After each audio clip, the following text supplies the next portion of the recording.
नमस्कार, मैं हूं राघवेंद्र और आप सभी का गणादेश लाइव में स्वागत है। आज हम चर्चा करेंगे झारखंड मुक्ति मोर्चा की राजनीति की। झारखंड मुक्ति मोर्चा ने आज एक अप्रत्याशित फैसला लिया है और अप्रत्याशित फैसला लेते हुए पार्टी के ट्रेजरर यानी कोषाध्यक्ष रवि केजरीवाल को तत्काल प्रभाव से पद से हटा दिया है। साथ ही उनके द्वारा संचालित तमाम बैंक खातों को भी एक तरह से रोका गया है, यानी अब वो कोई भी बैंक खाते का संचालन नहीं कर पाएंगे। रवि केजरीवाल बेहद महत्वपूर्ण रहे सत्ता की और खासतौर पर झारखंड सत्ता की सियासत में।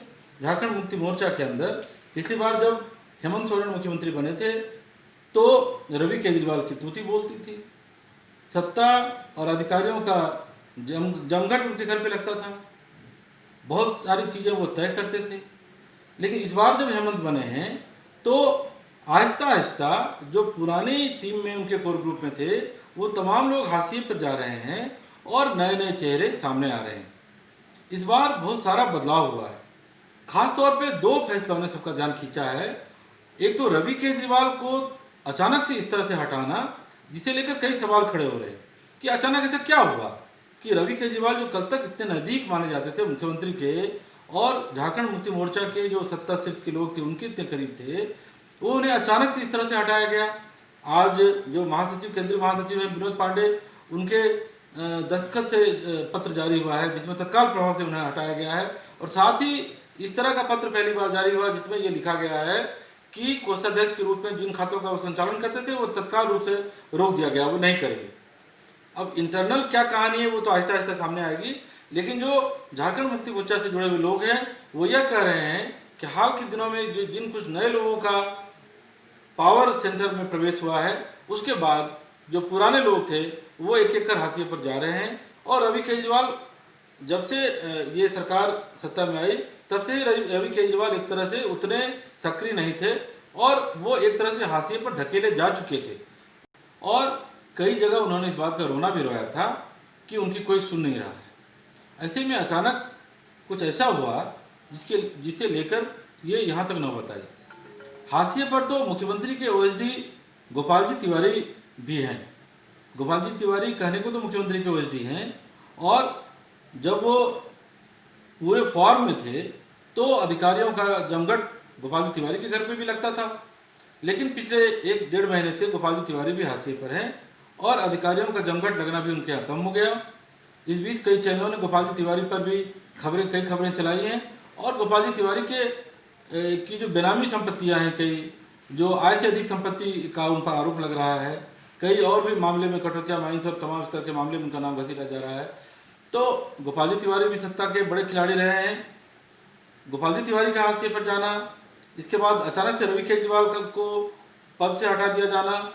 रवि केजरीवाल खुद चार्टर्ड अकाउंटेंट रहे हैं, चार्टर्ड अकाउंटेंट हैं और फाइनेंस के खेल को समझते थे। उन्हें पार्टी का भामाशाह भी माना जाता था।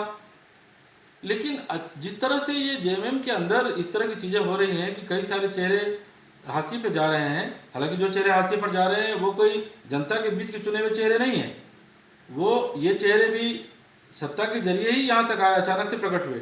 ये कोई जनता के बीच से चुनकर आया ऐसा नहीं है।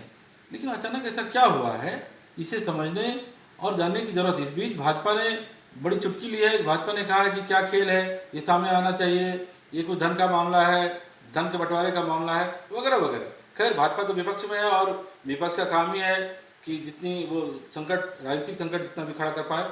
लेकिन एक बात तो तय है कि इस अंदरूनी घमासान की तरफ जो चीज़ें सुनाई पड़ रही है झामुमो के कुनबे से, तो ये कोई अच्छा संकेत नहीं है। और जिस तरह से भाजपा आक्रामक हो रही है, जिस तरह से झामुमो में विधायकों के अंदर भी थोड़ा ये असंतोष चल रहा है, जिस तरह से कांग्रेस के विधायकों में असंतोष चल रहा है और जिस तरह से कई बार खबरें आती है कि झामुमो और कांग्रेस के विक्षुब्धों को भाजपा की सह मिल रही है और ये सब चलकर कुछ बड़ा राजनीतिक वंडर बाद के दिनों में बन सकता है, ऐसी कई चीज़ें ऑफ द रिकॉर्ड चल रही हैं। लेकिन झारखंड में जो राजनीतिक अस्थिरता का जो खेल, जो पॉलिटिकल अनस्टेबिलिटी का जो खेल कई सालों से झारखंड बनने के बाद से हो रहा है, उम्मीद है ऐसा कुछ नहीं होगा और झारखंड के झारखंड मुक्ति मोर्चा के अंदर का जो भी मसला है वो मुझे लगता है कि ये मसला दूर हो जाएगा, ये हल कर लिया जाएगा।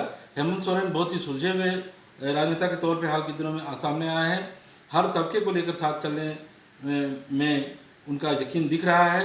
बेहद लोकतांत्रिक तरीके से वो चीज़ों को टैकल कर रहे हैं। ऐसे उम्मीद है कि पार्टी के अंदर भी वो चीज़ों को आहिस्ता आहिस्ता समेट लेंगे और झारखंड मुक्ति मोर्चा की ये जो सरकार है, जिसे जनता ने एक बड़ा मैंडेट दिया है, वो सरकार अपने कार्यकाल पूरे करेगी और तमाम तरह के आंतरिक और बाहरी संकटों से निपट लेगी।